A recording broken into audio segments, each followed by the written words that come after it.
Pekný podvečer, vážení priatelia. Opäť sedím v lietadle, tentokrát do Bruselu.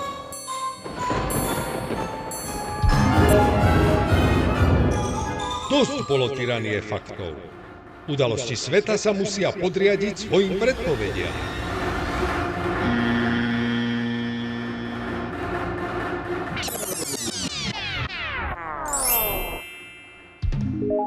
Piatý týždeň od 26. januára do 1. februára. Začiatkom týždňa sa na celom území Slovenska rozlúčime s mrazivým počasím. Vzhľadom na očakávané mierne oteplenie možno predpokladať, že stúpajúca hodnota dennej teploty sa v priebehu 5. týždňa stretne s klesajúcou hodnotou preferencií koaličnej strany Hlas. Číselné hodnoty oboch veličín môžu byť totožné predovšetkým v úvode a v závere týždňa. Predpokladá sa, že hodnoty sa stretnú niekde v rozpätí 6,0 až 6,5. No, stala sa chyba. Tento úkaz bude pravda, že len dočasný. Teploty vzduchu budú postupne mierne stúpať, pričom preferencie strany Hlas zaručene klesať. Pondelok 26. januára bude na Slovensku tradične modrý. V útorok 27. má sviatok Bohouš. Premiér mu zatelefonuje a pokúsi sa zamýšľovať mu k meninám. Bohušu, máš telefon? Moment, ja mám telefon. Telefon. No, haló. Zdravím vás. Kto volá? Robert Fico pri telefóne. Co? Tak som ti chcel len zablahoželať. Co?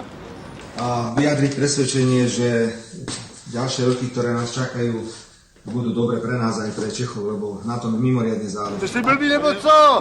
Ja mám jednání. Ja som pomenoval tie naše vzťahy ako také nejaké kôžičky dôvery a hrozne mi na tom záleží. Môžem ťa o to poprosiť? A běž do řidi, ty hňupe. Toto si nezvykaj. V útorok 27.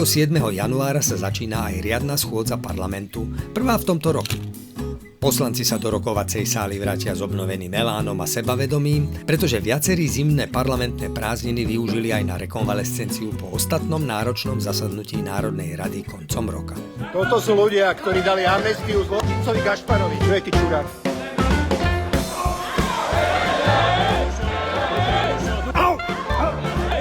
Dušan, si normálny, Dušan? Si normálny, Dušan? Napadne si človeka. Čo ma držíš, kurva?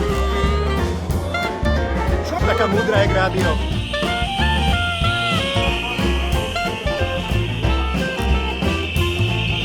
Ale kotorič. Prípadné modriny, škrabance či dokonca zlomeniny u niektorých poslancov v čase otvorenia schôdze už nebudú väčšinou dôsledkom ostatného rokovania, ale nešťastných pádov na zjazdovkách počas prázdnin.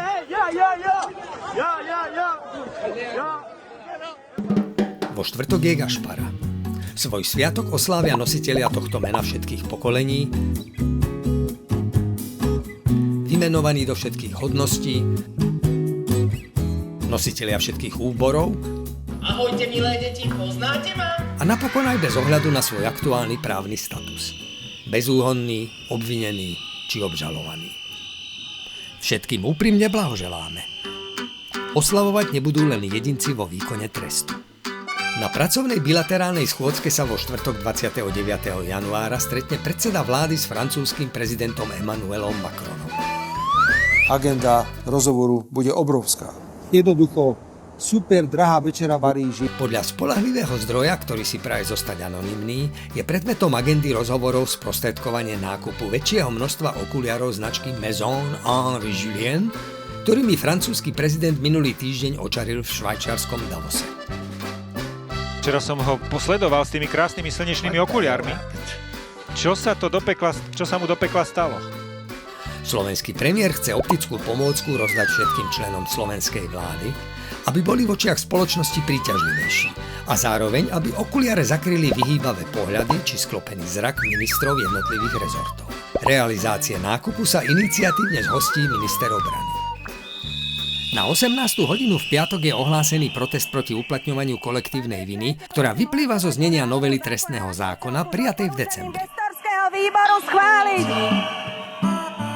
Organizátori prípravu podujatia na Bratislavskom hlavnom námestí konzultovali aj s právnikmi, A záujemcom o protest odkazujú, že sa za svoju účasť nemusia obávať stíhania políciou.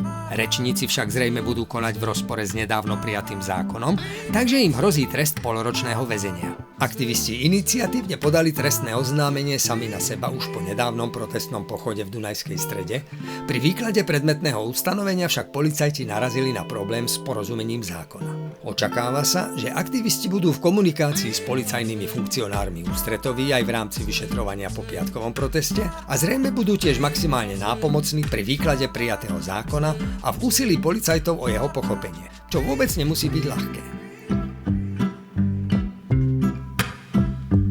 V sobotu sa skončí prvý mesiac v roku a v nedeľu 1. februára by malo začať platiť 10% clo prezidenta Trumpa, uvalené na 8 európskych krajín, ktoré preventívne vyslali obmedzený kontingent svojich vojakov na cvičenie do Grónska, aby tak demonstrovali ochranu ostrova proti deklarovanému ohrozeniu. Je to prostě jen kus ledu, který může hrát zásadní roli pro světový mír. Nie je pritom jasné, či nové clá pôvodnú letnú dohodu s Európskou úniou zrušia, alebo ju budú doplňať.